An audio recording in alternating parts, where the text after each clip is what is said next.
Welcome to the Winged Wheel Podcast. Here to talk all things hockey are your hosts, Brad Crisco, Ryan Hanna, and Evan Lobsinger.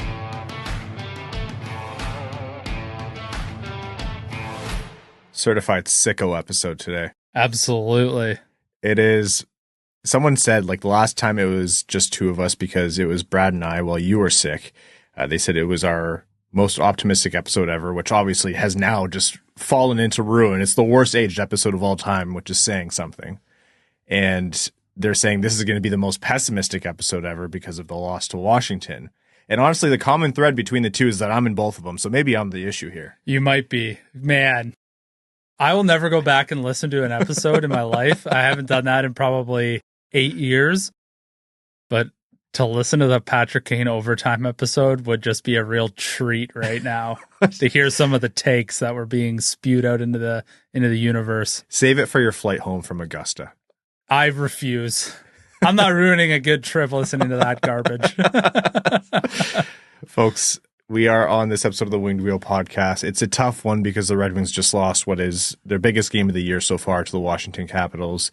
Brad has succumbed to the Petry dish that is being the father of two. Was that a pun? No, it wasn't. Oh, okay. No, it wasn't, but it did work out pretty funny. You know, being the father of two young kids, any parents will know that you are just vulnerable to anything that they bring home. And it even overcame Brad, who has fought through a lot of episodes, but he needed the day off. So for now, welcome to the Winged Wheel Podcast, here to talk to you about all things Detroit Red Wings hockey, the world of the NHL, and prospects. I'm one of your hosts, Ryan Hanna. And I'm Evan. And in Brad's place, we have the Flying Toasters jerseys. So this might be a very fun episode for some of you, and some of you might actually hate this. On this episode of the Winged Wheel Podcast, we're going to talk about it. Detroit lost in overtime to the Washington Capitals in a game where, you know, this could have been what defined their season in terms of the playoff race. So we'll talk about how that one went, a 4-3 loss, the storylines from there, you know, the good and the bad from Alex DeBrincat, David Perron and how he contributed to the game, Patrick Kane tying it, Jeff Petry with the puck on his stick just froze. The overtime goal, again, DeBrincat, Larkin, and Seider on the ice for that, and pretty much everything else from that game. Derek Lalonde continues to be pretty animated, actually, about how the team is playing, so more on that. We'll talk about the implications in the playoff race, what's upcoming for the Red Wings, and whether or not they're still in this. Is Washington who they're chasing anymore? Could it be Philly? All of that and more. And then we'll talk about an ELC signing for Detroit as Emmitt Finnie, a 7th-round pick, signs his contract with the Red Wings. We'll talk about Axel Sandin Pellikka, some more on the Griffins before we jump into an interview with Scott Wheeler of The Athletic to talk Red Wings prospects, Detroit's prospect pool, and the 2024 NHL Draft in terms of who's defining the draft and who could be in Detroit's range. So it can't be all negativity this episode. It can't be all just talking about one loss. We had this planned for you to have a little bit of a look forward. So great timing on that one. And hey, Brad being sick and missing this episode, he missed out on an episode that would be easier to record because there's less time sitting around the table. So yep, his loss. Yep. Before all that, I want to let you know that this podcast is primarily supported by our Patreon supporters, patreon.com/wingedwheelpodcast. If you want to join the Dub Club and support the show, you get access to some great benefits like access to our Patreon exclusive Discord, which is a fantastic community. You're also automatically entered into all of our giveaways. For example, we give away 2 tickets to every Detroit Red Wings home game, the vast majority going to our Patreon supporters. As well, you also get access to our bonus overtime episodes, which we record right after these main ones. They're a great time. We let loose, have fun. And actually, when it's just you and I, that's probably the most fun we have because Brad's not here to drag it down. That's right. He can't stop the golf conversations. No, that's it used to be Brad and I stopping you, and now because you've converted me, it's just he's the last barrier there. Exactly. All of that and more. So again, patreon.com/wingedwheelpodcast. Also, if you want this special edition Grand Rapids Griffins Winged Wheel Podcast hat that I'm wearing and that you've seen Sebastian Cossa wearing and that we finally are getting into the hands of Carter Mazur and Matt Luff and Dan Watson, go to the link in the description to get yours. It is attached to the game ticket to the April 5th Grand Rapids Griffins game. It's a very, very limited run. We worked together to kind of get an extra batch of those hats out to you for those who couldn't get it the first time. So get your tickets today. This will be a limited run. Okay. The Red Wings played the Washington Capitals in Washington, you know, in the midst of a road trip for the Red Wings where they started with a 1-0 loss to Nashville and they headed out to Washington after.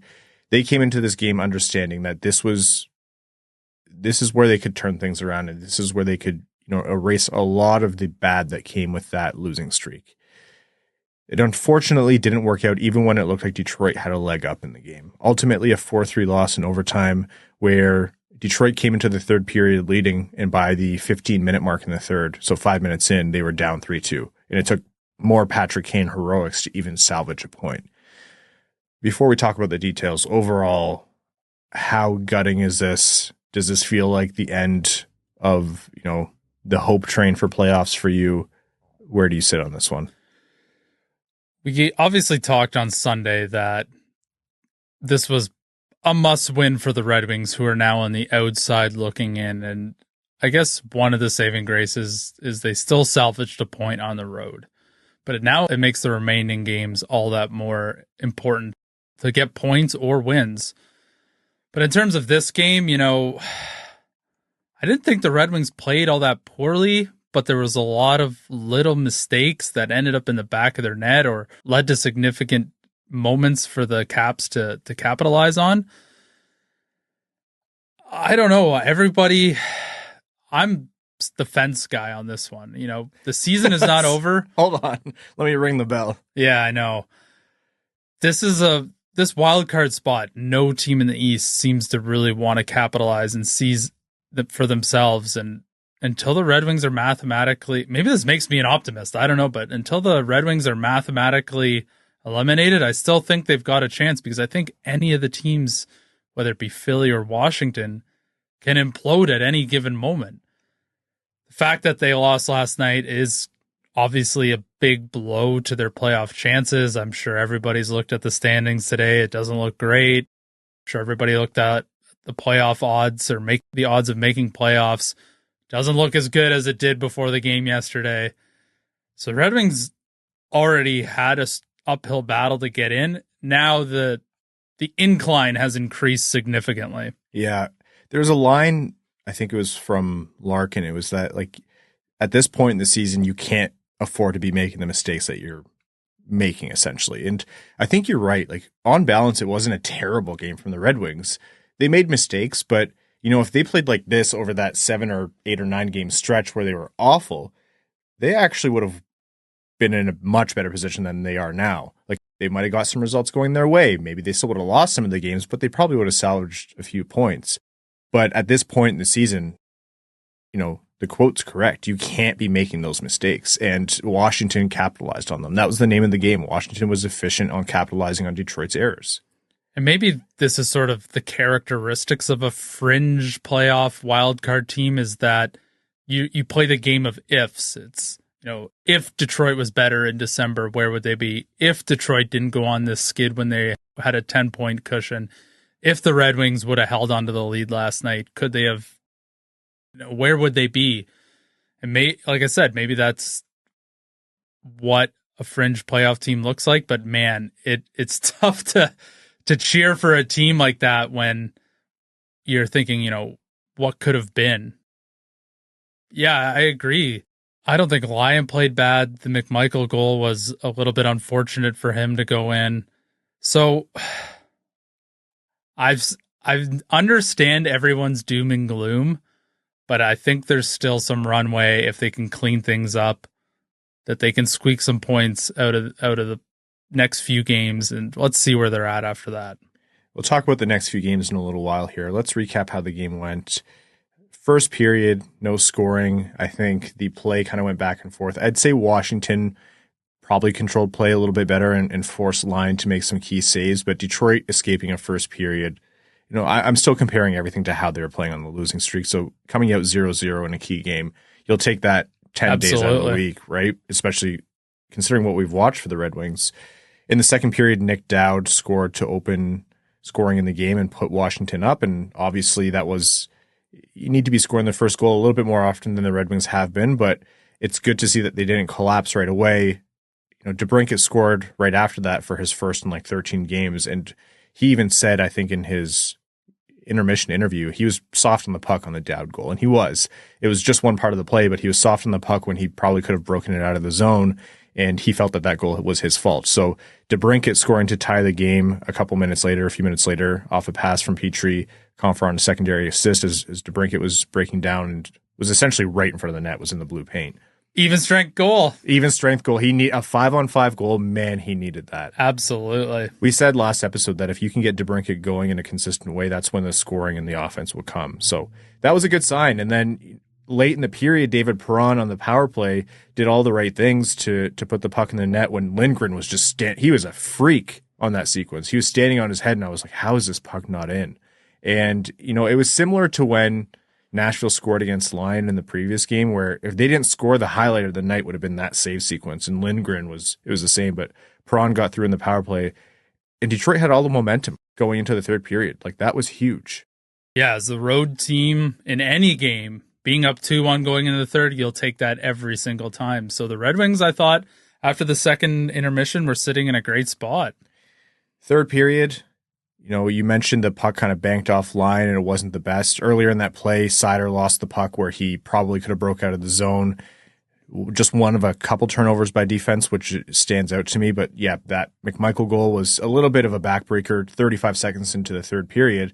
And then before even the 5-minute mark, before the clock hit 15 minutes left, Dylan Strome scored. And this was a play that started, the faceoff ended in Detroit's zone because Maatta didn't break it out.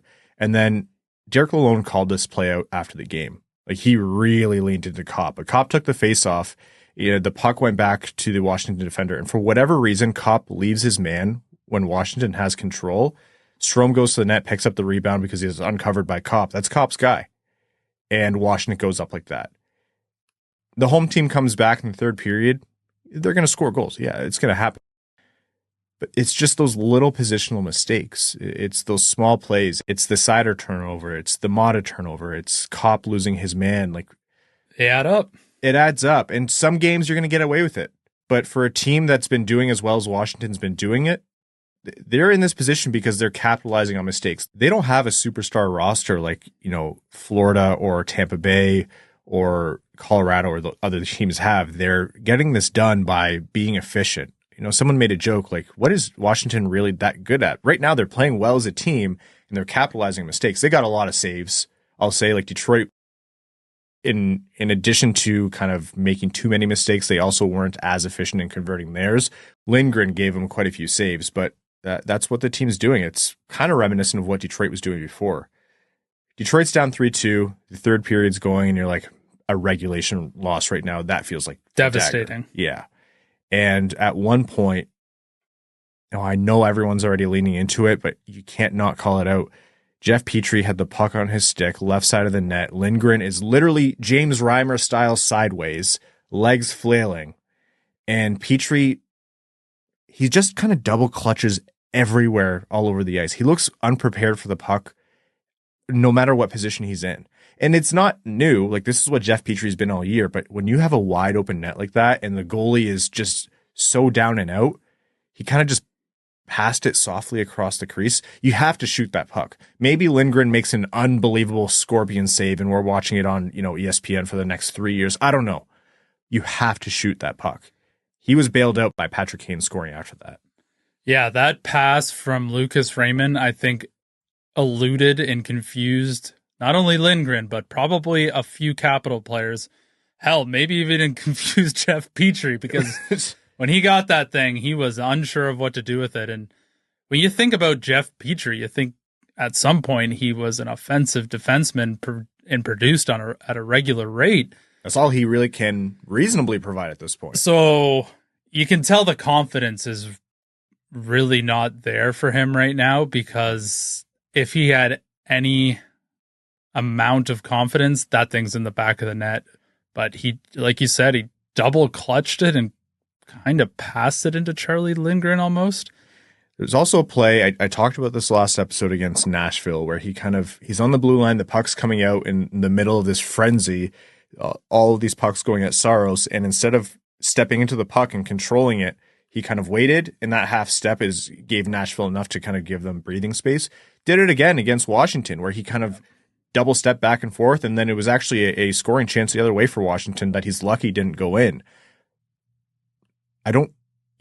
Once Walman's in, I don't understand icing Petry at this point. Like, there's times this season where he's been awful, and there's times where it's kind of leveled back and it's been, you don't notice him, and that's the ideal result for Petry. But right now, it's just not working. Like, it's terrible out there. If you can't help Jeff Petry find the confidence in his game, and you may think there's not much there, but I guarantee you, if you could find some confidence in Jeff Petry right now, that some of these missteps would not happen. But when Jake Walman's healthy, everyone's going to start asking the question, what is happening with Simon Edvinsson? And maybe that's a topic to discuss at another day, but there's a decision that needs to be made there. And, Simon Edvinsson, once again, last night played almost 20 minutes. Very telling on what the team thinks of him. Yeah, you got to put the best 6 guys in the lineup. I don't care who it is. If that means you got to pull somebody who should be on there, you got to do it right now. Everything should be on the table if you're trying to make the playoffs. And honestly, to me, it's a simple decision. Me too. Yeah. Like it's not, it shouldn't be a tough decision at this point. I understand veteran leadership knows how you play. And even Edvinsson didn't have a perfect night, but you know what you're getting with Petry at this point. Once Walman's ready, which I feel like he might be, I think that's where you have to fit him in. Patrick Kane also took another slap shot, probably his third of his career, and it went in. His slap shot shooting percentage is through the roof. It's a shame they lost that game because that Selly was ice cold to celebrate that goal. DeBrincat was feast or famine this game. It was either part of the problem on a goal against or was directly scoring or contributing to getting the puck to Patrick Kane on the, point-saving tying goal. But that was a sick play, really hyped up, and the celebration was awesome from Patrick Kane. Yeah, and all of a sudden, it's all Red Wings momentum, pushing towards overtime, what's going to happen. So, man, you really felt confident as a Red Wings fan in the final, basically, 6 minutes of that game. Yeah. And that's what you thought. You were like, okay, you get away with a point, but the general vibe was maybe you're going to walk out of here a little disappointed because it was an OT win rather than a regulation win. But in overtime, going down on a break, DeBrincat passes it rather than to Seider's stick, off Seider's skate. And for 3-on-3 overtime, errors are magnified by a million. You can't be making mistakes that sends the puck the other way when you're skating towards the net. You can't give the team easy breaks like that. It's kind of like ripping a high and wide slap shot on a 3-on-1, for example. You can't be doing that in overtime. So that break caused a scramble. The puck went the other way. DeBrincat got burned, and then the coverage going back. I don't know whose guy it was to drop into coverage, but one of either Larkin or Seider. Really, the whole shift got kind of exposed, and Strome scored the OT winner, and the team just, again, another mistake, another kind of amalgamation of mistakes, and it was enough to lose Detroit the game. Yeah. DeBrincat made a very soft play in the Capitals zone. I think it was on Lapierre, and Lapierre sensed the pressure on his right. He juked DeBrincat right out of his skates, up to John Carlson, over to Strome, and that was the game. It was such a clinical execution and just ended the game for the Red Wings. That's what it was. Was Washington this overwhelming team that controlled the entire game? No, I think Detroit, as you mentioned at the start, Detroit did quite well to control good portions of the game and even came back after adversity, which is something that we didn't see while Larkin was injured during the losing streak. But Washington was clinical. They made the most out of Detroit's mistakes. And, I'm the same person who just said, if you play like this during that whole losing streak, you'll get more points than you did. But also at this point in the season, you can't afford to be making the mistakes that you're making if you want to see yourself as a playoff team. So that's just the reality of the situation. 4-3 overtime loss. I'm not going to be it's all over at this point. I think you illustrated at the start, the Red Wings still have runway here, but that kind of loss, if you want to be a playoff team, you need to be putting up better efforts than that. It's not like it was a god-awful effort that should be, put up on a poster and kept in the room forever because you're like, these never play a game like this again. No, not at all. but you do have the losing streak to now account for. Like if you're going to lose twice to Arizona, you no longer have the margin to have games like this. And that's the unfortunate position the Red Wings have put themselves in. And jumping into the playoff race now, let's see where they are in the standings. A big part of that night was, unfortunate result against Washington, but they salvaged a point. Unfortunately for them, the Philly New York Rangers game went to overtime, but fortunately New York won, so Philly only got a point. So, we talk a lot about Washington being the team to beat. Washington has 2 games in hand on Philly, and they're only 1 point back. If they keep pace and they pass Philly for that third Metro divisional seed, Philly now drops to the wildcard spot, and Detroit is racing Philly for that spot. And that seems to be where it's trending. Detroit has a game in hand on Philadelphia, and they're 3 points back. So they still have ground to make up. They need to win when Philly loses to make up that ground. But it's not like they're so down and out of this, and Washington might not even be the team to look at anymore. It's bleak. The road ahead is really tough because let me read out their schedule upcoming. They have Carolina on Thursday. They have Florida on Saturday. That's tough. That is extremely tough. We're back with you on Sunday. They have Carolina, Florida, and then after we're with you on Sunday, on Monday, they have Tampa Bay. Those are all on the road. The Tampa Bay one is important, although Tampa is, at this point, they have a game in hand and are 6 points up on the Red Wings. It closes the gap a little bit, and that would make me feel a little bit more comfortable, but they got to salvage points against Florida and Carolina, and Carolina has looked...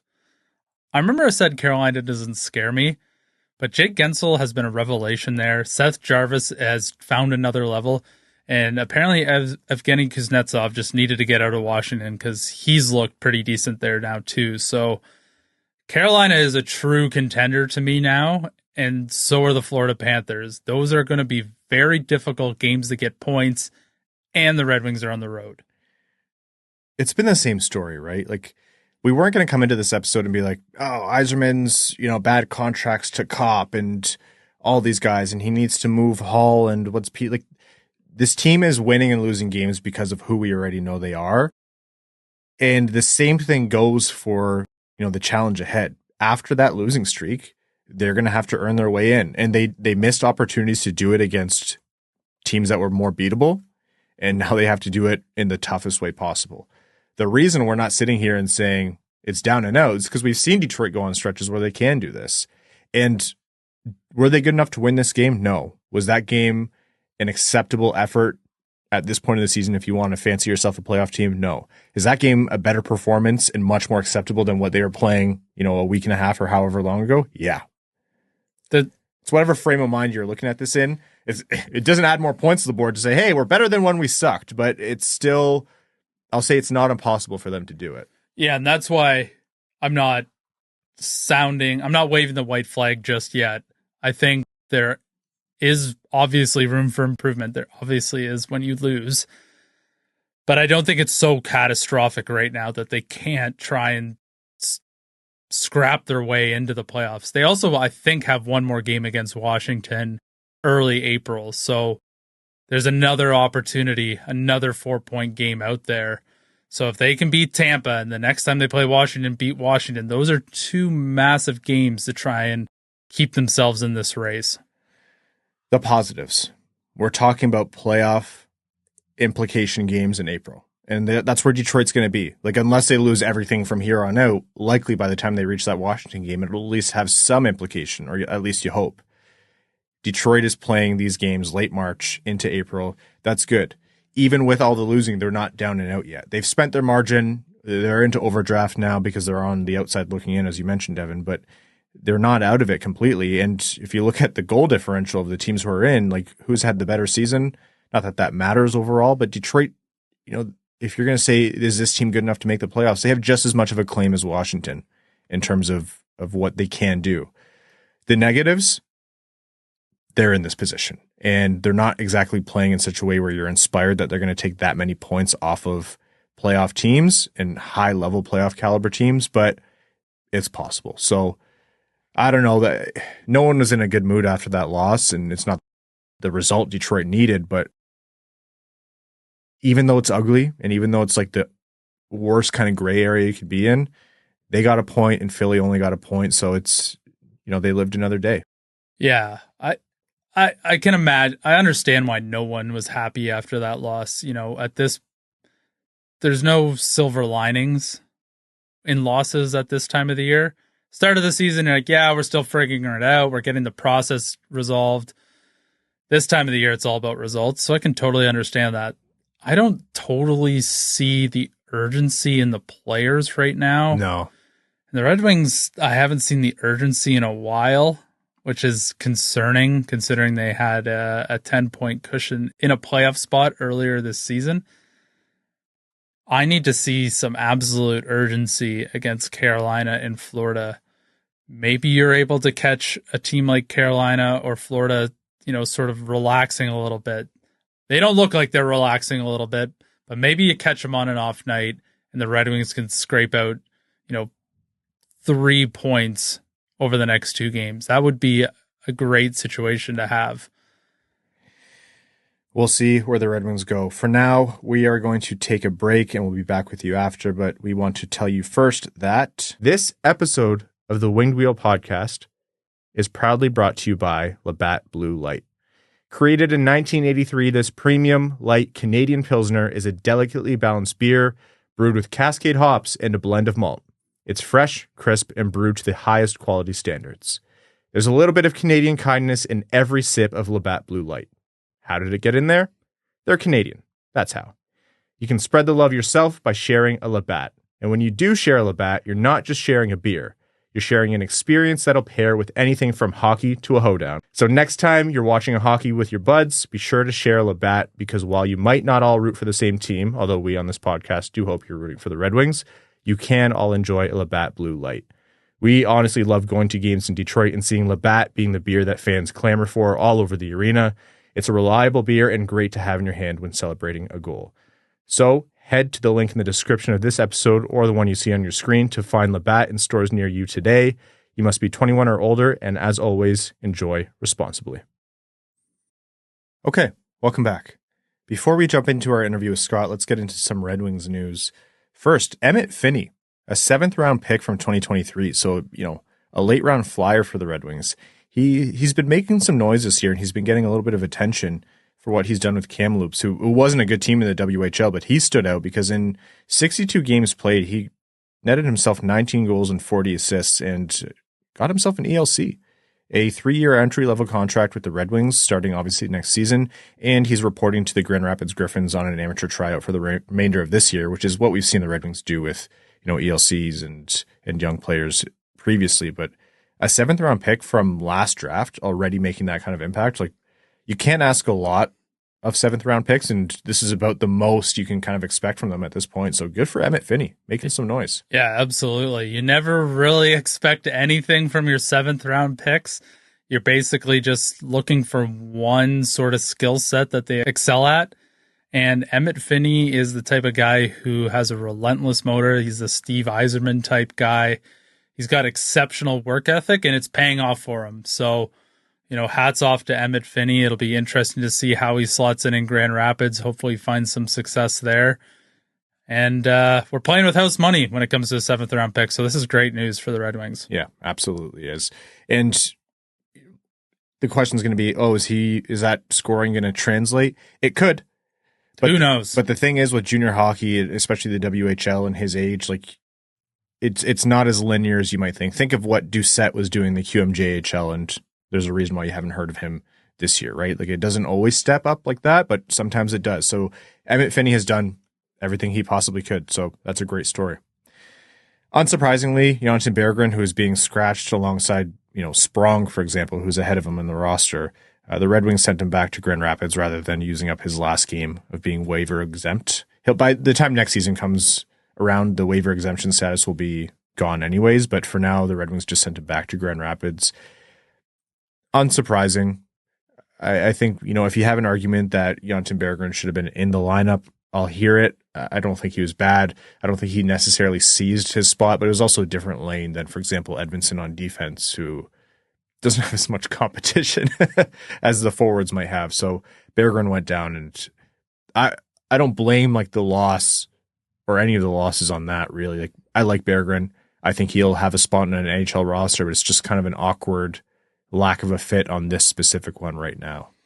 Yeah, I think if Berggren was hoping to stay with the Red Wings for the remainder of the season, he would have needed a monumental push in terms of production, and it's hard to do that when you're getting scratched. So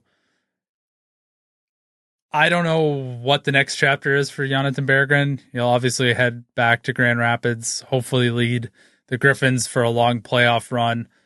We'll see if he's with the team comes training camp next year. If he does, that's going to be, I hate to say one of the last opportunities, but that'll, to me, I would imagine after that, if it doesn't work out in Detroit, he'll be asking to be moved. I'll be kind of surprised if that's the case, quite honestly. Yeah. Okay. And then elsewhere, Axel Sandin Pellikka over with Skellefteå, over 40 minutes played in a triple OT winner. That kid is just, it's kind of like Patrick Kane, like just big moments for him. I know. The spotlight always finds the superstar players, and Axel Sandin Pellikka certainly has a lot of those this year. And then with the Red Wings, obviously the focus is on, by the time you listen to this, we'll probably know a result, but the Grand Rapids Griffins, led by Sebastian Cossa recently, who has tied the franchise record for point streak from a goalie to 15 games, which we talked about last episode. But if they get 2 more points, they clinch a playoff spot. That's their magic number. So the Griffins have very nearly done that part of the job. So a little bit more fun to watch the west side of Michigan hockey right now, but good for the Griffins, and we'll be keeping an eye on that one. Okay, let's jump into our interview with Scott Wheeler of The Athletic. Scott has brought a ton of excellent prospect insights to us over the years, and you're going to hear us joke about the fact that this is him coming onto the show a lot later than he usually does, which is a good thing, but a lot of great things about Detroit's future in this upcoming conversation, as well as what to look forward in the 2024 NHL Draft overall and in Detroit's range. So without further ado, enjoy this interview with Scott Wheeler. Scott Wheeler, you have today's impossible task of bringing in the positivity for Red Wings fans, because this is on the heels of a really disappointing Red Wings loss directly impacting the wild card playoff race. So we are trying to inject some positivity into this episode, and this is actually something we've been talking about doing for a while. So thank you on a very last minute basis, Scott Wheeler of The Athletic, for joining the show today. How have you been, man? Yeah, thanks for having me. I've been good. March is, I've been doing a lot of these types of podcasts and that kind of thing in March, because March is kind of my quiet month every year. You have that craziness of January and February with the 2 top prospects games and my 32 pool rankings, which we'll get into. And then you've got a little bit of a lull in March right before U18 Worlds and the Mem Cup and the Frozen Four and the Combine and the Draft and yada, yada, yada, right? So it's going to be May and June are going to look a lot different for me, and even April are going to look a lot different for me than March has, but it's been nice. I've just been home with the kids and chipping away at features. I've got like 6 or 7 features on some of the top prospects in this upcoming draft that are about to roll out. Working on a really fun feature on Maverick Lamora, who's a former first-round pick of the Arizona Coyotes. So there's a lot of sort of storytelling opportunity that I've had this month, which is great for me. Like I really, really enjoyed that side of the job and digging in on getting to know these kids and speaking to people around them and all of that. The rankings, especially the 32 pool rankings, can be a bit of a slog. So nice to be doing what I went to school for, if you will, the last few weeks. That makes one of us. So knowing that the 32 rankings were a slog, why don't we start there? Because spoiler alert for folks, Scott Wheeler has the Detroit Red Wings at 2nd in the NHL in terms of the strength of their prospect pool. So Scott, tell us about, what makes up the Red Wings system that has you so confident that they're top 2 in the league. I think it's the depth of the quality at the top. Red Wings fans know that I haven't loved their picks, but they've made good picks that weren't necessarily the picks that I would have made at some of their high slots. Like I probably wouldn't have taken Nate Danielson. I probably wouldn't have taken Marco Kasper. That doesn't mean that they weren't in the range where they were ultimately selected for me. They were just maybe 2 or 3 spots lower on my list kind of thing. But in saying that, I'm really high on, still really high on Simon Edvinsson. I'm bullish on Axel Sandin Pellikka. Kasper and Danielson are legit prospects. They're going to be good NHL players.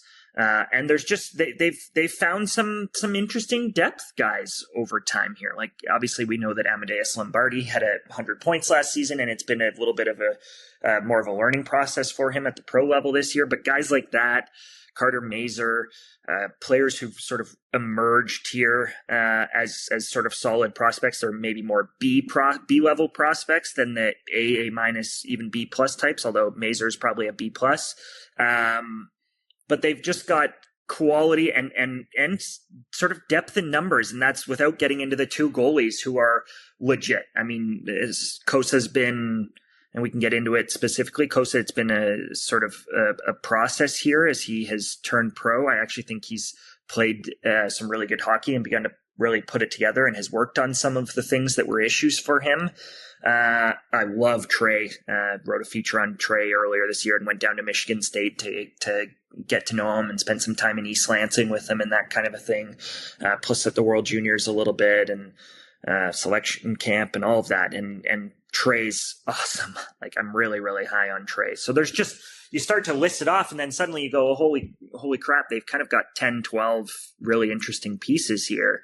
Now, not all of those are going to play, but there's at least half a dozen that are, and some kids that I really like. So they've got a good thing building there. They've got some pieces of the puzzle. They might not have the Matvei Michkov or Macklin Celebrini or Leo Carlson or Adam Fantilli type, but they've got those next guys in that next tier, really at forward, on defense, and in goal, which not a lot of teams in the league can say that they have sort of 2 or 3 quality pieces at every position. That's a big deal as well, on top of the depth. So there's just a lot to sink your teeth into with their group. Before the episode started, we were talking about what kind of led to the Red Wings losing streak that happened not too long ago. And obviously right now they haven't really pulled out of it in terms of recovering ground in the playoff race. And I mentioned to you, Dylan Larkin being out, losing your number one center, it set the whole team into disarray. So you naturally are then going to look at your center pipeline. And I find really interesting your descriptions of Kasper and Danielson. Something that you say a lot about them is that, scouts, teams, coaches, they think those guys play the right way. Yep. Where do you think, in all likelihood, or even I guess in best case scenario, maybe they could slot into the Red Wings lineup? And do you think there's enough in terms of center depth behind Larkin in the prospect pool to kind of solve that in the future for the Red Wings? I think you have to hope that the outcome and the plan and the blueprint has to slot those guys as your 2-3, and you can figure out down the line who's the 2 and who's the 3. I think that has to be the goal in the best case scenario, though. I don't think in either of those guys you're getting a future Dylan Larkin replacement. I don't think in either of those guys you're getting an upgrade on Dylan Larkin that pushes Dylan Larkin down the roster. But you're quite likely getting a 50, 60 point guy out of one of them. And then if the other guy can be a 40, 50 point guy, and both of them bring you what you alluded to, which is well-rounded games. They're both good skaters. They're both competitive kids. They're both, by all accounts, good people off the ice. They're both willing to involve themselves in the play. They've both got decent size. They both needed at times to sort of fill out. Nate, you run into Nate around the rink, and he still does. Like, he's a tall but skinny kid. Although I think there's some lean from talking to people around him. I think there's some lean muscle there. Like, he's skinny, but he's strong. So there's that's what you're hoping for. You're hoping that you've got a future 40, 50 point guy and a future 50, 60 point guy that they can both play on your special teams. I think both have potentially power play and PK upside. If one of them can become a really strong face-off guy, which is, they're both decent face-off guys for their age and at their levels sort of coming up, but they've never been sort of dominant in that regard. You've just got to continue to round them out. They're already very well-rounded players, which helps with a sort of higher floor. So both of them are, as I said, like, both of them are very good players. Like, they're just good, and they look like hockey players. I know that's a huge cliche, but they look and play the game the way that coaches want it to be played, the way that the Red Wings and their staff have clearly identified as a way that they want to play the game. And then they've got skill too. Like Nate's a great skater and he can shoot the puck. And I know the goals haven't been there even in Portland as the points have come. The goals haven't necessarily been there like some were expecting it of Nate. There were people who believed Nate was going to score 40 goals in the WHL this year, and that's not going to happen. That didn't happen. It's over. But there is some offensive quality there with both players. Marco's got a ton of poise on the puck. I've always appreciated that about his game. He really thinks the game and processes the game at a really strong level.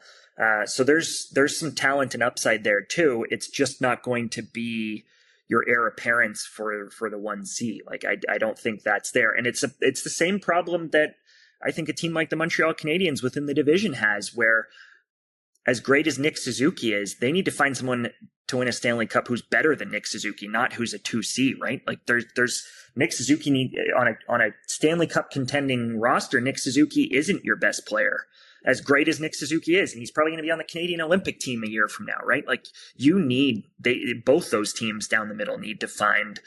And it's easier said than done unless you pick in the top 2 or 3, which the Red Wings have famously not been able to win the lottery odds that way.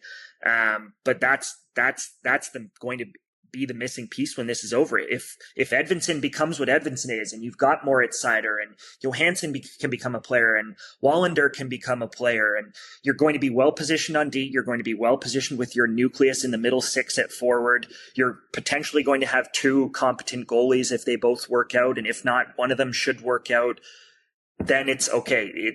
I think ultimately the missing piece is going to be 1C. So you either go and spend $11 or $12 million in free agency on that guy, or you get lucky in the lottery. And it seems like they're through that phase. So I'm not sure they're through the drafting in the top 5 and hoping to get that guy through the draft and winning a lottery. Like they missed that boat. So I'm not sure whether there is an easy solution there for the Red Wings long term.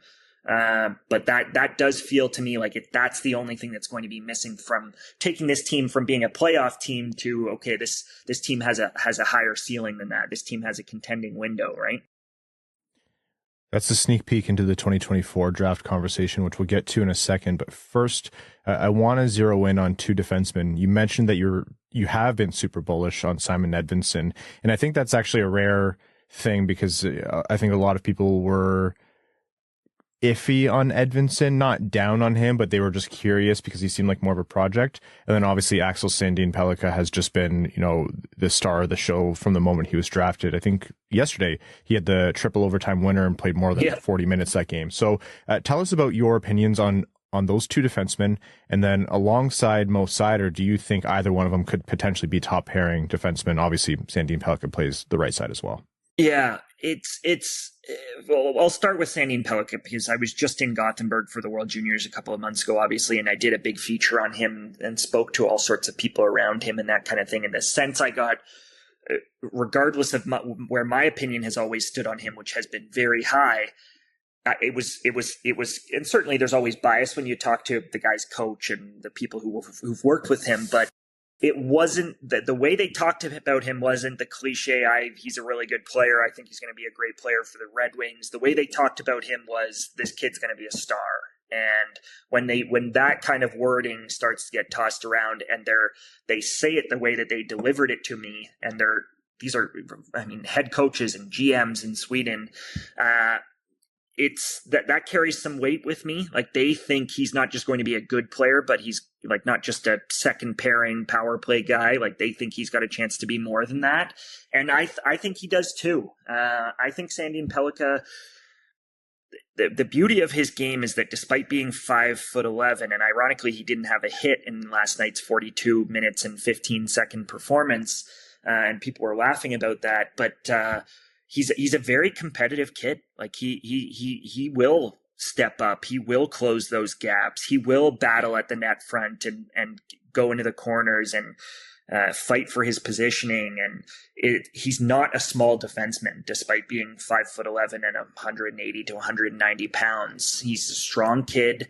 He's got the mobility. He certainly has the offensive instincts in terms of how to navigate the offensive zone, jumping off the line, joining the rush at the right times. The shot is the shot, and it's been talked about, obviously. He's got skill. I think he sees the game better than people realize. I think when you have that goal skew that he's always had, people tend to assume, oh, he's not a great facilitator. He's just looking for his shot all the time. I actually don't think that's the case with Axel. The goals tend to go in when he shoots it.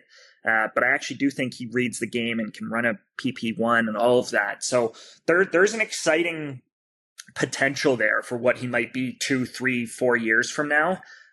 Simon, top pairing, I don't know. Could Simon play 22 minutes a night on a second pairing and be a number 3? Yeah, I think that's well within the cards. With his length, with the way he moves, with the unique sort of set of hands that he has for a player as tall as he is, with the work that he's done on his shot, which was a bit of a limiting factor in his game coming up, especially for a player his size. You expect them to have a heavy, hard shot, and most players that size do. He never did. There were some technique issues and some weight shift issues there that sort of prevented that from happening. He had a bit of a muffin, but he's worked to develop his shot. He's worked to sort of round out his game. There's still a lot to like. I know you get impatient with a top 10 pick, right? Like people want that instant gratification of a top 10 pick, especially when players drafted around Simon are having the success that they're having in the NHL. But that's part of it. Part of that's just Stevie and the way that he has always gone about his business in terms of developing players. And that goes right back to Tampa. And part of it is just take longer, and it takes 2 or 3 years with these kids. David Jiricek's still not in the NHL. And you go down the list, Brant Clark's still figuring it out in LA. Like it just takes D a little bit longer. So I think both those guys are going to be top 4D, and that's a big deal. Like that's a big deal, especially if they can be it on their entry level contracts or be it on that first deal, that first RFA deal coming out of an entry level contract. Eventually you've got to pay those kinds of players, but if they can find value out of those guys when they're 23, 24, before they've had that first payday, then suddenly you've got an opportunity to build out your roster elsewhere and really push, right? So that's what they've got to do. That's what they've got to hone in on, is can they get those kids to that level at 23 years old before they're 27 and you have to pay them? And what do those guys look like at that age, right? So you're really trying to maximize for that kind of a window. Right now, I think Red Wings fans are just really thinking about Raymond and Seider's upcoming contracts. And so yeah. I think it's going to inform on a lot of the way the organization thinks, although those guys are 2 more proven entities. So if we're talking about any of these prospects the same way we're talking about, Mo and Lucas, and that's a good problem to have. Jumping into 2024, I think we're pretty grateful in this podcast to not, we always love talking to you, Scott, but we used to bring you on in December previous years, so it's probably a good sign that we're talking March 27th here before you jump on the show. We've only done one prospect profile, and it was the easy one, which is Macklin Celebrini. But talk to us a little bit about the makeup of this draft and what are the defining players of this draft class? Well, certainly where everybody goes when they talk about this draft after Macklin is to the D, right? It's been a long time, really since 2012, where we've seen 5 or 6 D in the conversation for a top 10 in a draft class. There are typically only 2 or 3 D. You look back at last year, David Reinbacher and Dmitry Simashev were taken in that range. Then right at the end of that range, Tom Wallinder was taken to Vancouver. That's more typical. 2 or 3 D at the top. Teams scramble to take them because they know that those guys aren't available any later. Teams always take those D early, as we saw last year with Reinbacher at 5 and Simashev right after him at 6 to Arizona. This year, some of those names are just going to linger by virtue of there being more quantity. So if you're a team that's drafting 8, 9, 10, you're getting a player that would typically go 5, 6. Like even look further back, Jamie Drysdale was taken in that range. Teams scramble to get those guys. And this year's draft, because of the quantity, a lot like 2012, you look back at 2012, you're not looking back at Neil Yakupov and Alex Galchenyuk, right? You're looking back at Lindholm and Myers and Morgan Riley and Matt Dumba, and that was the group. That was the core of that draft in the aftermath. Now, this draft has Macklin Celebrini, who is not going to be Neil Yakupov. But beyond that, you've still got, and I believe, better defensemen than what like, I think a lot of these kids have a chance to become better players than Lindholm became in Anaheim, and then Dumba became. I mean, certainly Dumba had a couple of really good years, but I think you're looking more at Morgan Rielly and above that in terms of echelon. Like, there's Artyom Levshunov at Michigan State, and Red Wings fans, I'm sure, just by virtue of the Michigan connection, are familiar at this point. Levshunov's a stud. Like, he has it all. Between the ears, he's still figuring it out, but I think some of that is just the fact that he's only been in North America for 2 seasons, and before that was playing in Belarus all the way up, and he's still learning the game that way. But he has it all. Sam Dickinson in London has it all. Like, he just has it. Zane Perekh maybe doesn't have it all, but has a dynamic quality offensively that is extremely rare. Like, we're talking one of the most talented defensemen that has ever played at 16, 17 years old in the OHL. He broke the goal scoring record a year ago as a 16-year-old in the OHL. He has scored 30-plus goals and almost 100 points this year, led the Memorial Cup hosts in points by either almost 30 or more than 30. We're talking about a sort of Quinn Hughes level talent, Erik Karlsson level talent. If he can figure out how to defend and earn the trust of his coaches enough to get out on the ice enough, he's going to put up points. We're not talking about a Ryan Merkley or even a Brant Clark, who are sort of very talented players that had some warts to them and plenty of question marks about what they would look like, and especially in Merkley's case, or even go back sort of before that, Ryan Ellis and sort of Ryan Murphy, some of the big offensive defensemen that we've seen come through the OHL that haven't necessarily hit, although in Ellis's case, I think it had more to do with health more recently. It's going to be remembered for the D. That's without getting into Anton Salayev, a 6'7" defenseman in Russia, who is an excellent skater and sort of took the KHL by storm, especially in the first half of this season, although he was very good in the playoffs more recently as well. Or Zeev Buium, who's one of the best defenseman in college hockey and is having really a historic season, having a better season in college hockey than Quinn Hughes did, and then Zach Werenski did, and then Charlie McAvoy did. Like, he's having a historic season in terms of production. So you're going to have some stars come out, some first pairing guys, first pairing sort of studs, whether it's Dickinson or Levshunov, and then some stars offensively and players like Buium and Perekh that are going to come out of this draft. And then there's the big question is, when will the wingers go? We know that teams prioritize the centers and the D at the top of the draft. It happens every year. So the big question then is, if the next 2 most talented players in this group are wingers, where will they land? And will maybe some centers who are slightly less talented sort of leapfrog those kids? So those kids are Cole Eiserman and Ivan Demidov. Cole is obviously an ultra-talented scorer that people in Michigan will be familiar with through Plymouth and the national team. Demidov is one of the up there with Matvei Michkov as one of the most talented Russians that we've seen really since the Malkin Ovechkin era, and that was almost 20 years ago now. And then you've got 3 centers really. Konsta Helenius, who has had a tremendous year in Finland, and I was actually on the phone with Olli Jokinen, who is, believe it or not, his coach over there this morning. And Jokinen thinks Helenius might play in the NHL next year, which caught me off guard. Helenius is a great sort of smart 5'10" center. Berkeley Catton in Spokane is a dynamic skating center, a little bit on the smaller side, but dynamic skater and talent. And then there's Caden Lindstrom, who's been injured in the second half, but is a 6'3", 6'4" center who plays a real power game. So the question, once the D are gone, and the D are, I think, going to go early and often, then it's going to become, okay, where do teams prioritize those 3 centers versus Eiserman and Demidov? I know that was a long-winded answer, but there's really 10 or 11 players in this class, and I wanted to get into all of them there if I could.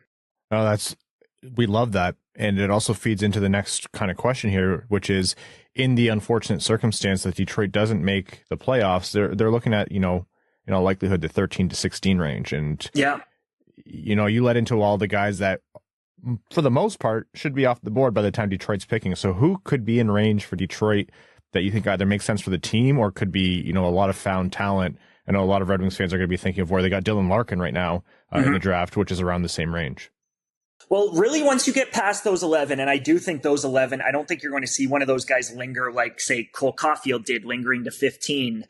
Those 11 are all well-liked. I think they'll probably all be gone in the first 12 or 13 picks. You might have one or two other players not from that group that I just mentioned that jumps up into that area and disrupts it. But once you get past that, there is still a respectable sort of, maybe not exciting, but at least interesting projectable group of sort of second tier players in this draft, particularly at forward. I do think once those big 5 or 6D are gone, that next tier is going to be dominated by forwards. There are two names on defense that sort of fit in for different people at different times into that group in Adam Jiricek, the younger brother of David Jiricek, who lost this season after injuring his knee twice, first before the World Juniors and then in the very first game of the World Juniors. He's a bit of a wild card. Jiricek was a player who internationally teams absolutely adored.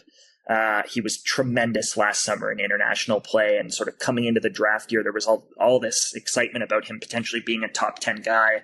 Then it didn't really go as well as teams had thought it would for him.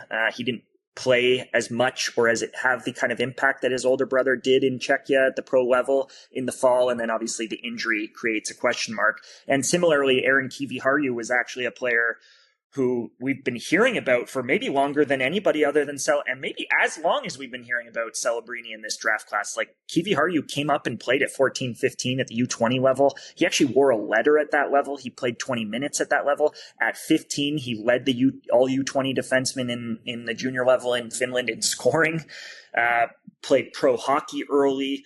And then, as often has happened with a number of Finns recently, really, it happened with Brad Lambert, it happened with Atu Ratu.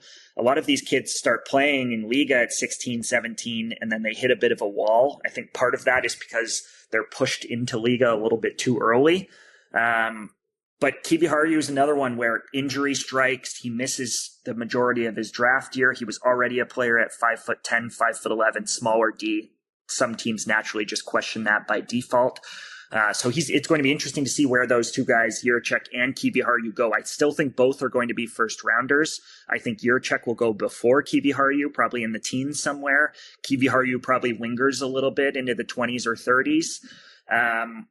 But those two are interesting on D, but it's the group of forwards in that second tier that I like. Michael Hage is a player with the Chicago Steel who's committed to the University of Michigan and will be in Ann Arbor next fall, who I'm very, very excited about. I've got a big feature coming on Michael and sort of everything he's been through. He's got a very sort of sad, touching, very human story. Beyond that, just a center with size who can really skate and shoot the puck and handle the puck and plays hard, sort of everything that you'd hope for in a natural center. Was a star prospect in Ontario growing up and got pulled through his agency, which is the same agency that had Adam Fantilli and Owen Power, got pulled to Chicago, like a lot of those kids have been recently, and now looks in the second half of this season has kind of looked a little bit more like a top 10, top 15 guy again. So that's exciting for him. And he's going to go, I think, in the front half of the first round now. So he's a player to keep an eye on. And then the other sort of three big ones are Michael Brandtzæg-Nygaard, who's a Norwegian that people got a taste of if they watched the World Juniors. Really hardworking player, physical, competitive. That's his DNA. Actually a player who kind of reminds me of some of the kids we've talked about from the Red Wings. I would not be surprised in the least if the Red Wings liked Michael Brandtzæg-Nygaard. He's often talked about as the most competitive forward in the class and that kind of thing. Big kid, works hard, can shoot the puck, projects as a really solid top 9 NHL player. He's closer to the NHL than a lot of these kids are. Played pro hockey in Sweden this year, all of that. And then the other two of that group of three that I hinted at are Tidge Ginla, who's obviously comes with some name cachet. Tidge is probably going to go in that 10 to 15 range. Very dynamic skater and shooter, natural shooter, scored 40 goals in the WHL this year, takes guys on angles with his edges, plays with speed and sort of a work ethic, very likable player. He's going to probably be a very good second line scorer in the NHL. And then Liam Greentree is another one, captain at a very young age in Windsor this year, the best player on a rebuilding Windsor team after they pushed all in with Shane Wright and all of those guys last year. Greentree has really taken over that team and has become a sort of consensus 10 to 20 guy in this draft that everybody just likes. Like, he's just a big, strong kid who can shoot the puck and works hard, and everybody sort of just views him as a future NHL player. Now, Hage and Nygaard and Greentree they maybe don't have a star quality moving forward. I think TJ Ginla is the most talented player of that group, but all of those guys look like they're going to be really good players and are legitimate prospects when you're talking about a 10 to 20 range. So there's some talent there after those big names go. I don't think you need to be super disappointed if you're picking 12 to 16. And last one for you here, the flip side of the hypothetical, just to keep it somewhat optimistic, is let's say the Red Wings do make the playoffs and their pick is in the 20s. There's a lot of conventional thinking, or I should say consensus thinking, not necessarily from the scouting group that I think you would fall into, but just, national media says things like, there's a big drop off in this draft after 20 or 22 or 23, and thus dealing your first round picks isn't as impactful as it would be in previous years. Do you agree with that sentiment? And what do you make of the kind of value of a late first round pick? I don't necessarily subscribe to that. I just put together my first 2025 list. And when you get asked these questions about should my team, which is a question I get asked every year, should my playoff team trade our late first round pick and kick the can down the, should we push in for a player who can make an impact right away? Or should we swap it with a first round pick for next year? Those are all very common questions. I don't think this is necessarily as weak as it's made out to be in terms of that late first, early second grouping. There are plenty of kids in that range that I like. Sasha Boisvert comes to mind. I was talking with Jimmy McGroarty, who's actually Rutger McGroarty's dad, who's the GM in Muskegon with both Sasha Boisvert and Matt Vagridin, Russian, two of the leading scorers in the USHL this year. Sasha's committed to North Dakota. Gridden's committed to Michigan. They both look like potential legit top 9 NHL players someday. And those are the kinds of guys that you're talking about in that range. So, no, I think teams get into trouble when they start to say things like that. I actually think when they start to devalue their own assets and talk about a draft class as weaker than another draft class. I think the teams that actually, when the pendulum swings that way and a draft class is deemed to be weaker, I think the teams that are smart and realize that every draft class has good players, even the weaker ones, and that tap in and really lean into those weaker, quote unquote, weaker draft classes actually tend to win out because they get assets at lower values, or at least lower values than they're sort of perceived to be at. So there's going to be good players in that range in this group. This isn't some super weak draft that just drops off. I actually have grown on this draft over the course of this year. I probably would have assessed it as an average draft heading into the year, and I'd probably view it as a little bit above average now. It's not going to have the star power at the very top that last year's had. But when I look back at last year, which was viewed as really a historic draft, once you got past Bedard, Michkov, Fantilli, Carlson, Will Smith, maybe Gabe Perreault and Zach Benson in a second tier, you're really only talking about 6 or 7 high-end sort of star quality prospects coming out of that draft at forward. This draft, especially at forward, this draft, I talked about 11 players off the top. Like it's a little bit deeper at the top, even if it doesn't have the behind Celebrini, even if it doesn't have the Michkov or the Fantilli. It is deeper in quality at the top. And then I think as a result of that, the players who would typically go in the 10 to 20 range are pushed back a little bit in this draft. Like it is actually a fairly deep draft. So I'm not sure I would be sort of selling the farm on these assets or a late first round pick in this year's draft. Or I get asked about the Pittsburgh pick a lot because Pittsburgh has the option to switch their pick with next year's pick. And I'm constantly being asked, would you take the 2024 pick or the 2025 pick? And from San Jose, that is. And ultimately, I think this year's draft is better than next year's in 2025. So I'm not sure I'd be playing that game this time around. All right, folks, this has been Scott Wheeler of The Athletic. Again, Scott, we always love to have you on, but we are appreciative that we didn't have to have you on so many times so early this season. But as we approach the draft this summer, I'm sure we're going to be talking more.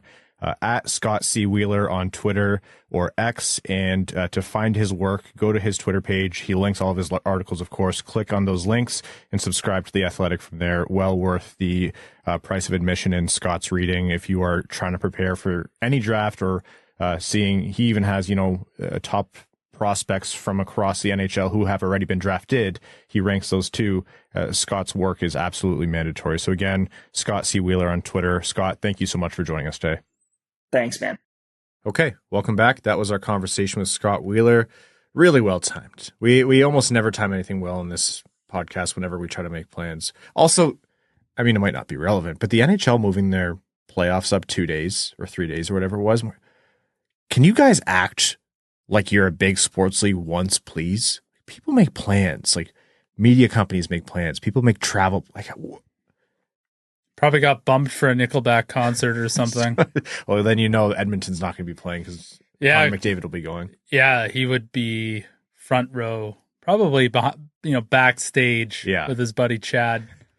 Dad Rock's making a comeback, man. Oh, big time. Creed has never been cooler. I honestly think it was an organized marketing push because all of a sudden I was hearing One Last Breath a million times, but also I love that song, so I'm here for it. It kind of slaps. Do you see the video of the guys? It was at like a small amphitheater, and the guys up in like a balcony. I did see that. Yeah. I was like, that might be me. Those are just dudes having a good time. Just guys being dudes. All right. Thank you again to Scott for talking prospects with us and injecting some positivity into this episode. Speaking of positivity, did you see Vlad on the sledge hockey setup? That was awesome seeing Vlad out on the ice again. I was not expecting to see that, and it was very heartwarming to see that. Yeah, especially just like on the heels of the anniversary of Fight Night at the Joe, which is always happy belated Turtle Day, everyone. And it was his birthday recently too, I think. Yeah, so that was, and he pulled the goal horn to start a game recently as well in celebration of his birthday. So just it's always great to see Vladdy, and it's nice, especially now that the support for him has been figured out a little bit more recently. It feels less stressful, like that It's just awesome seeing him out on the ice. I should point out and this is from Engineering Paper on Reddit, who compiled this information, so credit to them. But he was out on the ice as part of a program that Kim Muir, a power skating coach in Michigan, put together. He was essentially came out to try sled hockey as part of a fundraising event for a program called Can't Skate, Can't Play. So a really great fundraising program for helping special needs, financially underprivileged, and disabled persons get involved in activities and feel belong. So I'll link to the fundraiser information and how you can learn more in the description of this episode. But yeah, awesome to see Vladdy out there. All right, let's jump into overtime in this episode of the Winged Wheel Podcast. Overtime, again, is brought to you by our Patreon supporters, patreon.com/Winged Wheel Podcast. If you want to support the show and join the Dub Club, you get access to the bonus episodes, the ticket giveaways, and any other giveaways, as well as the Discord. You allow us to continue to produce this show, as well as produce additional content like the show Expected by Whom, hosted by Prashant Iyer and Sean Shapiro. Go check them out and subscribe to them on YouTube as well. Additionally, you also help us support the Jamie Daniels Foundation. So again, patreon.com/Winged Wheel Podcast. Okay, first question here from user Hockeytown Shane says, first time commenter, the Caps game is the first game in a while where I felt the Wings deserved to bring home the points, keeping in mind a bad start to the third period. With it not happening and the issues regarding mentality during Larkin's absence, do you expect the team to sag after that loss, or do you think they'll come out like a team with nothing to lose to end out the season? Sorry for the long-winded comment. Keep up the good work. Love listening to you on the long car rides to and from work and school. Thank you so much, Shane. Well, they do need to. They do need to play like they have nothing to lose, and it's going to be very difficult to tell what sort of how they come out of the gate in the next game because they've got Carolina. Yeah, and good teams make mediocre teams look like bad teams. So if the Red Wings can salvage points in the next two games, I think people should remain cautiously optimistic. Have they done what they needed to do in terms of mentality over the last most of this month? No, absolutely not. Unfortunately, that's just not the case. Do they have it in them? Yeah, sure. Why not? But we just haven't seen that yet. And, you talked about what makes good teams and great teams, Evan. Also, what makes playoff teams is they pull it together in moments, even if, they deserve the points. There's a difference between deserving the points and taking them home. And that's what, sometimes you just have to look up from the expected goals or who made all the right plays and just get the job done. We talked in January that were the Red Wings playing the best hockey we had ever seen them play? Probably not. Definitely not game in and game out. But they were finding ways to win. Mind you, Alex Lyon was on an all-time heater. But they were finding ways to beat teams when they didn't deserve to win. And the Red Wings should have bottled that up and opened it right now. This is a comment from JM Rhapsody, and it kind of addresses some comments that come in from time to time. And you see it everywhere, which is natural on a kind of losing streak like the Red Wings have been on intermittently. It's from JM Rhapsody. It says, guys, I'm souring on Lalonde, and I don't think I'm out of line when I say he's not the guy. He's just a guy. 9-point lead, first wildcard spot on February 27th out of the playoffs. If the Wings finish this collapse, should he be on the hot seat or dare I say fired? I think the culpability of the Red Wings collapse is top to bottom, and the coach is part of that. I'm not trying to absolve Lalonde of that. I think there's been games where they've been unprepared, and whenever a team is unprepared consistently, some of that naturally has to fall on the coach. Where I struggle to say this is his fault is for a few reasons. One, we cover the games 82 games a year. We see every Red Wings game, and people who watch every Red Wings game as well will say the same thing. The hockey they were playing in January and February isn't the same as March. Even with the loss of Larkin, the execution was just terrible from these players. Missing Larkin, way bigger impact than anyone gave it credit for. The goalies went cold at the same time. The slotting of the roster didn't work. And frankly, all of that served to magnify the issues on this roster, which were created really by management. So if you're looking at Lalonde and you're frustrated with him, that's fine. I understand that no one should be happy with any part of the coaching or the management of the team right now. But to me, you have to look at Steve Eiserman first. I think a lot about Bednar in Colorado, and, they didn't give up on him. And that team started to put together a roster that actually deserved to win games. It helped to have a Cale Makar and a Nathan MacKinnon on unholy contracts in terms of benefiting the team. But they gave him an opportunity. That team came together in a big way. It's too early to point at the coach. I think you need to go through different steps. And to me right now, the focus is on, in the season, the players and their execution. And in the offseason, it's on Steve Eiserman and his staff. I would agree. I completely understand when people point towards coaching. It's sort of the first face you have of management when you witness what the product is on the field or on the court or on the ice.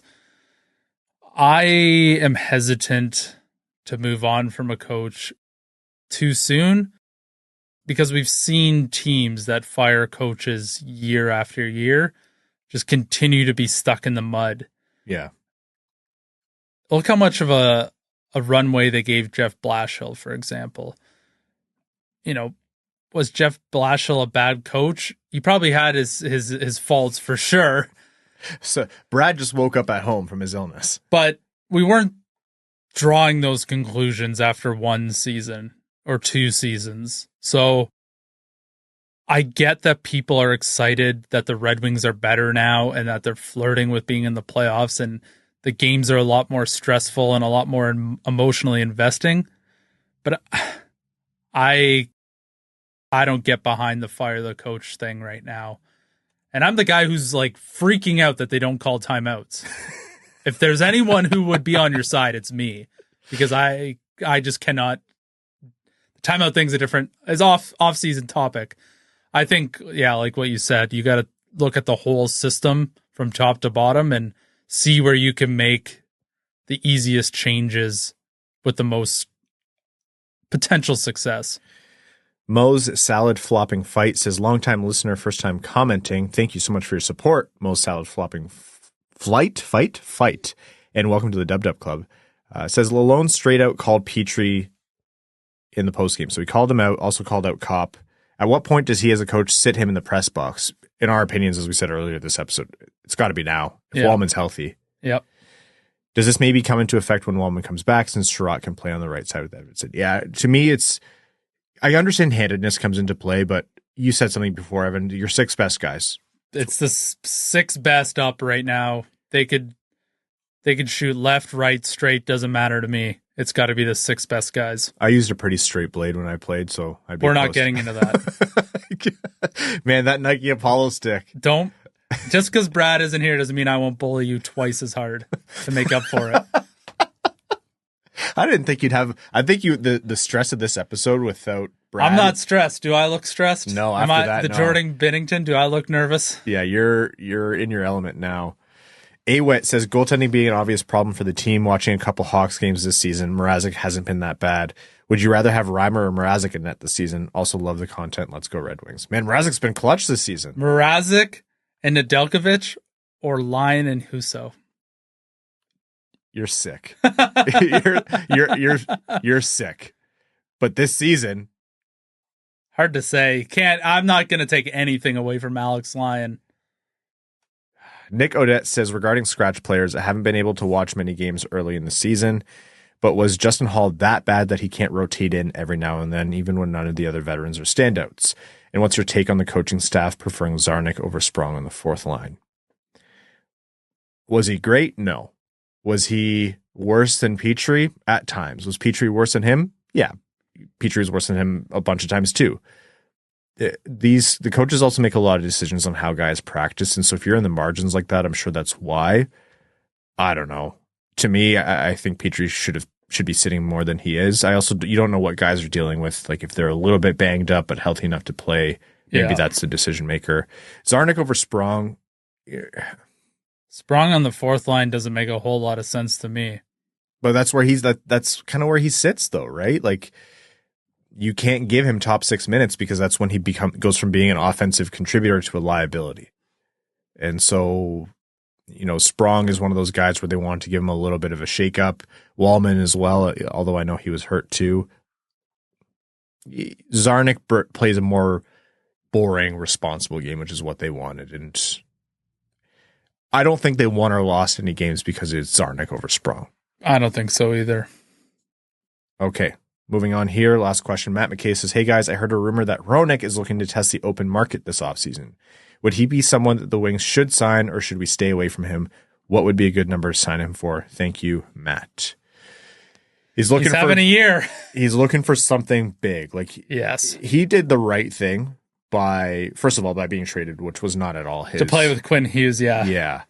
And the numbers he put up, only 5 goals, but 40 assists. He's looking for some big money, and he's doing what we thought Tyler Bertuzzi was doing this year. Yeah. And Bertuzzi's been kind of on and off for the Leafs, but Hronek, he's a right-handed defenseman. He's only 26. He's going to hit the market. Paid. He's going to get paid. And would Hronek make the Red Wings better? Yes. Can they afford him? Literally, no. They have so many other issues just with the guys on their own roster where we're talking you have to bring up multiple ELCs next year maybe. You can afford to pay Hronek. I don't see how it works. And yeah, obviously you would want him. He would slot in nicely in the top 4.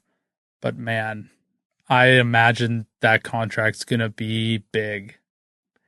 And maybe not even terrible too. If he signs a 7-year, it'd take him to age 33. That's fine. But yeah, that's big money that the Red Wings can't afford. If Eiserman pulls some magic and trades away multiple bad contracts, and I'm talking he gets rid of Copp, he gets rid of Hall, then it's different. But are you going to spend that at right D when you have Mo Seider, and then a couple of years down the line, maybe Axel Sandin Pellikka? ASP's not ready now, so you'll need someone behind Seider, but you need maybe help he everywhere. Is. I don't know. We got a whole summer of training camp. He's my dark horse guy to really make a push for the team. Not that I think he will, but yeah, if you're going to get that's why he's a dark horse. But if there's someone who potentially could, he'd be the guy. But yeah, I mean, we like Filip Hronek. We know what he brings. We watched him for years. I cannot imagine that he is not looking for the Brinks truck right now. He'll get it too. I think so. The age, the production, the positionality. Yeah. If he could get, if he could find the green a little bit more, let's call it, his slap shot from that left side, if he could just lower that by an inch on average, I think he'd be putting up a lot more than 5 goals. But he turned his career and his development around at the right time to ask for this money. Absolutely. I'm curious to see what Vancouver does. Also, is Vancouver going to get their world ruined by Nashville in the first round? Like, one of these division winners is going to get, like, Nashville. Did you see their 2 comebacks against Vegas? Man, people are not talking enough about Roman Josi. No. He's a point per game player, and he had a terrible start to the season. He does this every year. Man, that guy is a world beater. Is he the most underrated? It's crazy. Nobody seems to be talking about him this year. No one talks about him until March any given year. Yeah, it's craziness. 90 points. They're 4 points clear of Vegas. Like, Vegas is contending with St. Louis more than they're contending with Nashville right now. St. Louis has can do the funniest thing in the world. Oh my God, would I love that. That would be hysterical. But yeah, one of Vancouver or whoever comes out of the Thunderdome that is the Central, they're going to have to play Nashville. That's going to suck. Yes. They're just very happy the playoffs don't start today. Like, you look at the wild cards in the East and you're like, oh, someone's going to have to play Tampa Bay. I don't want to play Tampa in the first round. And in the West, like, someone has to play Nashville. Yeah. I'd way rather play Nikita Kucherov than the Nashville Predators. Which is insane. That's a real quote. You're not even being ironic. No, I'm not. All right. We're going to wrap up this episode of the Winged Wheel podcast. We'll do our best to drag Brad onto next episode, Weekend at Bernie style. But for now, we hope Evan and I did enough to keep you company, as well as Scott Wheeler bringing the true content this episode. Thank you all so much for tuning in. Thank you to Labatt Blue Light for being the official beer of the Winged Wheel podcast and sponsoring the show. And to all of our Patreon supporters, we couldn't do this without you. So thank you, thank you, thank you. And to our name level supporters on Patreon, Arjun Shanker, Yves Bartels on behalf of the Sarah Grand Foundation, Aikfer, Samuel Soderholm, Icon, Brad's Lord and Savior, Bradley Cleveland, Glenn Brabham, Croner's Left Knee, Ashley Van Conant, Keenan O'Donohue, Yanni Burgers, Meals on Wheels, Matthew M. Rice, Mo Seider's Fight Card, Ad Patch Curse of Perpetual Shame, Admiral Matt S. at the Cheesebag Navy, Carl Brutanen Nanaluski, Carl Provy, Citizen High Five, Clip Clop Nene, Connor Scovey, Craig Kibble, Denny's Gamer Girl, Derek Enstam, Dickens, Seider, formerly Marlon Winchester, DJ Denton, Fear the Goalie, God Creatives, Give Blood, Fight Probert, Have You Ever Drank Bailey's from a Shoe, Hockeytown Love, Hockeytown Matt, Hassam Al-Qassem, Jake Gollum, Jacob Turner, Joel Miranda, Jonathan Miller, Kalen Wood, Marcus, Matt Keeler, Matt McKay, Michael Edlund, R.A., Red Feathered Desert Dogs, Ryan, 50 Hannah, Scott Martin, Skeletor, Scree and Lube, That's What I Appreciates About You, Wallman's Elite Dancing D, Eiserplan Sten, General Andy Bohan of the Cheesebag Army, Sam Bankson, A.B., Adam Rose, Axel Sandin Pellikka, Bellingham Acid Balls, Big Chungus, Brad Simmons, Brian Vasha, Chuck Buffchest, the Tarpless Goon, Commander Ben Barron of the Cheeseback Space Force, Connor Leighton, Corey Prida, Darren Fick, D-Boss Snip Show, Derek James, Frank Stanley, Gene Sullivan, Griffey Boy, Insert Clever Hockey Pun Here, James Pridemore, Johnny Page, Jeremiah Dobo, JM Rhapsody, Jogan Rafferty Fan Club, John Evans Derogatory, John Ingalls, Josh Yelton, Kevin McCracken, Quaz, Les Grossman's Ungodly Firestorm, Linda Hall, Maximilian, Michigan Boy in Avs Country, Ophelia, Red Wing Tar Heel, brand new name level supporter, Shahid Syed, Steven, the Hodag, the Mexinadian, the Hat 123, Tom Eiserplan Respecter, Wings fan in St. Louis, ex-formerly AA Ron, and your second favorite patron. Thank you all so much. We'll talk to you Sunday after a couple tough games. Thanks for tuning in to the Winged Wheel Podcast. Be sure to check out wingedwheelpodcast.com, where you can subscribe to the show on iTunes, Spotify, or wherever you get your podcasts. You'll also find links to other ways to support the show, such as Patreon, official podcast apparel, and more. And don't forget to follow the show on Twitter at Winged Wheel Pod. And of course, the hosts at Brad Crisco, at Ryan Hanna WWP, and at Hockeytown Evan.